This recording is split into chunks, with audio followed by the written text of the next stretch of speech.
जब से बाबर आजम कप्तान बने हैं पाकिस्तान क्रिकेट में इतना प्रोपेगेंडा, इतनी बेयकीनी और इतने मामलात खराबी की तरफ कभी भी नहीं गए थे। खिलाड़ी की पहचान हो गई है, बाबर 11 का हिस्सा है। उस बंदे ने ये खबर लीक किया और वो बाबर आजम का दोस्त भी है। वो लेफ्ट हैंडेड ओपनर है, लाहौर से उसका ताल्लुक है। अब उस पर शाहीन अफरीदी ने पहली बार लबकुशाई किया। शाहीन अफरीदी ने सबके मुंह पर तमाचा मारा, सबके मुंह बंद कर दिए। ज़का अशरफ साहब को कह दिया गया कि आप अपना बोरिया बिस्तर जो है वो गोल करें, और इसलिए एशिया कप के दरमियान में ही छोड़कर श्रीलंका इस्लामाबाद आ गए थे। कहा क्यों गया, अंदर खाते बात यह है कि जो बोर्ड के मामलात हैं वो उनके बेटे मोहम्मद खान साहब जो हैं वो चला रहे थे। उनके बेटे के जो मुशीर हैं वो एक सहाफ़ी हैं जिनको अब ब्लैक मेलर का खिताब दिया गया है। अब उनके मशवरे पर मोहम्मद खान साहब जो हैं वो बोर्ड के मामलात चला रहे हैं। बोर्ड की जानिब से अभी तक ये नहीं कहा गया कि नसीम शाह आउट हो चुका है। तो जिनका नाम ज़ेरे गौर है उनमें अबरार है, हसन अली का नाम ज़ेरे गौर है, मोहम्मद आमिर है, ड्रॉप किया जा रहा है शादाब खान को। पूरी जो टीम है, ये पहली दफा ऐसा हो रहा है कि पाकिस्तान क्रिकेट टीम में कोई भी प्लेयर ऐसा नहीं है जिसका 10 साल का एक्सपीरियंस हो। मेरी ज़ाती राय यह है कि सरफराज की जगह बनती है। इमाद वसीम का भी तज़किरा है, पर आप अपनी राय दें। ये डिबेटेबल है कि इमाद वसीम को टीम में शामिल करना चाहिए या नहीं।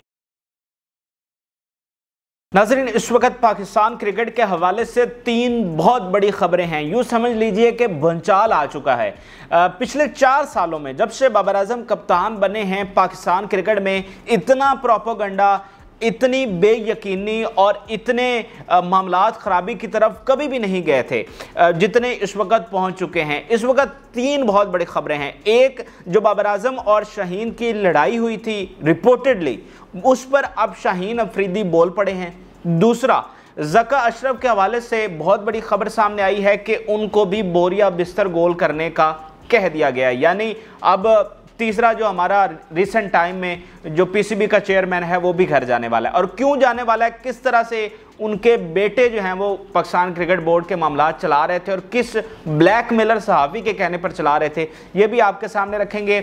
और तीसरी जो चीज़ें चल रही हैं वो ये हैं कि पाकिस्तान के स्क्वाड में, वर्ल्ड कप का जो स्क्वाड है उसमें क्या तब्दीलियां की जाएंगी। जैसा कि नसीम शाह इंजरी की वजह से वर्ल्ड कप से बाहर हो चुके हैं और उनकी जगह पर किस को शामिल किया जाएगा, और क्या शादाब या नवाज में से किसी को ड्रॉप किया जा रहा है या नहीं किया जा रहा, वो भी आपके साथ शेयर करेंगे। सबसे पहले हम शाहीन अफरीदी और बाबर आजम की बात कर लेते हैं। जब एशिया कप से हारे तो उसके बाद ये खबर सामने आई कि शाहीन अफरीदी और बाबर आजम की ड्रेसिंग रूम में गर्मा गर्मी हुई है। अच्छा, इसको समा के ऊपर रिपोर्ट किया गया, लेकिन उसके बाद समा पर इसको जस्ट इतना रिपोर्ट किया गया था कि जनाब गर्मा गर्मी हुई है। उसके बाद दीगर चैनल्स ने चलाया कि शाहीन और बाबर आजम की जनाब जो है वो तलख कलामी हुई है, और उन्होंने जुमले भी बताए। उन्होंने कहा जी, बाबर कह रहे थे कि सबको परफॉर्मेंस अच्छी करनी चाहिए, कि कोई अपने आप को सुपरस्टार ना समझे, तो आगे से शाहीन ने कह दिया कि जिन्होंने अच्छी बॉलिंग की है उनकी तो आप तारीफ़ करें। तो बाबर ने कहा कि मुझे पता है कि किसने अच्छा काम किया और किसने अच्छी परफॉर्मेंस नहीं की, और उसके बाद बाबर वहाँ से चले गए। तो ये जुमले बताए गए। हालांकि बुनियादी खबर क्या थी कि बाबर ने थोड़ा सा गुस्सा किया है कि बुरी परफॉर्मेंस के ऊपर, ठीक है। तो उसके बाद ये प्रोपेगेंडा फैलता चला गया, जनाब लड़ाइयाँ हो गई, फलां हो गया। और उसके बाद अगली खबर ये आई कि उस बंदे की पहचान हो गई है जिसने ड्रेसिंग रूम की खबर लीक की, यानी उस खिलाड़ी की पहचान हो गई है जो कि टीम का खिलाड़ी है, खेल रहा है, 11 बाबर 11 का हिस्सा है। उस बंदे ने यह खबर लीक किया और वो बाबर आजम का दोस्त भी है। टीवी पर यह खबर चली और इशारों किनारों में बताया गया और वाज़े तौर पर नाम नहीं लिया गया, लेकिन नाम में पीछे कुछ छोड़ा ही नहीं गया। मिसाल के तौर पर आप भी समझ जाएंगे। कहा गया जी वो लेफ्ट हैंडेड ओपनर है, लाहौर से उसका ताल्लुक है, उसके जो है वो फैमिली का एक बहुत बड़ी शख्सियत जो है वो चीफ सेलेक्टर है, ठीक है। अब इसके बाद तो कोई मतलब बचता ही नहीं है। अगर आप इतना वाज़े बात कर रहे हैं और नाम नहीं ले रहे तो मतलब क्या है कि आप इमामुल हक की बात कर रहे हैं। तो यहाँ तक खबरें चल चुकी हैं टीवी के ऊपर। ये मैं आपको बार बार बता रहा हूँ कि पिछले 4 सालों में ऐसा नहीं हुआ। तो मेरे मुताबिक ये खबर भी बिल्कुल झूठी है, ऐसी कोई बात नहीं। इमामुल हक एक शानदार प्लेयर हैं, एक शानदार इंसान है, और वो इस तरह का कोई काम कर ही नहीं सकते। और इमामुल हक तो क्या, हमारी पूरी टीम में कोई ऐसा खिलाड़ी नहीं है। माजी में बहुत सारी चीज़ें हुई, जो हमारे कप्तान हैं उनके खिलाफ बगावतें भी होती रही, ग्रुपिंग भी होती रही, लेकिन इस टीम की सबसे अच्छी बात यह है कि इनका आपस में एक दूसरे के साथ मुखलिस हैं, एक दूसरे के साथ जुड़े हुए हैं, एक दूसरे की रिस्पेक्ट करते हैं। तो कोई टीम मेंबर भी ये काम कर ही नहीं सकता, ठीक हो गया। तो ये भी इमामुल हक पर गलत इल्ज़ाम लगाया गया। और इसके पीछे भी क्या लॉबी, इस वक्त हर बंदे की अपनी अपनी लॉबी, यहाँ पर हर सहाफ़ी की और बाकी लोगों की, क्रिकेटर्स की अपनी अपनी लॉबीज़ काम कर रही हैं जो अपने अपने बंदे को आगे प्रमोट करवाना चाहती हैं। तो इस तरह से ये खबरें फैलाई गई। अब उस पर शाहीन अफरीदी ने जब से एशिया कप ख़त्म हुआ है पहली बार लबकुशाई किया और उन्होंने ट्विटर पर एक पोस्ट डाली है जिसमें उन्होंने फैमिली लिखा है, आगे दिल का वो इमोजी लगाया और नीचे बाबर आजम के साथ वो बैठे हुए चेस खेल रहे हैं। तो इससे बिल्कुल वाज़े हो गया कि ना कोई लड़ाई है ना कोई दूसरे मामलात हैं। लेकिन जो खिलाड़ी होता है वो कोई वाज़े तौर पर इन खबरों का जवाब नहीं दे सकता, उसने ऐसे इशारे कनायों में इस बात का जवाब देना होता है। और तो शाहीन अफरीदी ने सबके मुंह पर तमाचा मारा है, सबके मुंह बंद कर दिए इस पोस्ट के बाद। अच्छा, अब ये लड़ाई वाली बातें तो आपको समझ आ गई होंगी। अच्छा, अब शाहीन और बाबर वाला मामला तो ख़त्म हो गया। अब आगे चलिए, जो जग्गा अशरफ वाला मामला है कि उनको बोर्ड से फारिग किया जा रहा है, तो रिपोर्टेडली जर्नलिस्ट हैं कादिर ख्वाजा समा के, उन्होंने ये खबर शेयर की है। उन्होंने कहा है कि जी जग्गा अशरफ साहब को कह दिया गया कि आप अपना बोरिया बिस्तर जो है वो गोल करें, और इसीलिए एशिया कप के दरमियान में ही वो छोड़कर श्रीलंका इस्लामाबाद आ गए थे अपने मामलात तय करने के लिए। और चूँकि पाकिस्तान होस्ट कर रहा था, तो जब फाइनल के बाद सेरेमनी हुई तो पाकिस्तान वहाँ पर था ही नहीं, यानी पाकिस्तान की कोई नुमाइंदगी नहीं थी, क्योंकि हमारे चेयरमैन साहब को अपनी पड़ी हुई थी रिपोर्टेडली। तो वो वहाँ इस्लामाबाद आ गए थे, तो उनको कह दिया गया है कि आप अपना बोरिया बिस्तर गोल करें। और ये जो स्क्वाड फाइनल होने जा रहा है, इस पर भी वो चाह रहे थे कि जो तब्दीलियां करनी है जग्गा अशरफ साहब वो खुद ही करें, और कुछ प्लेयर्स पर उनको वो नाराज़ हैं कि ये इनको नहीं होना चाहिए और दूसरों को होना चाहिए।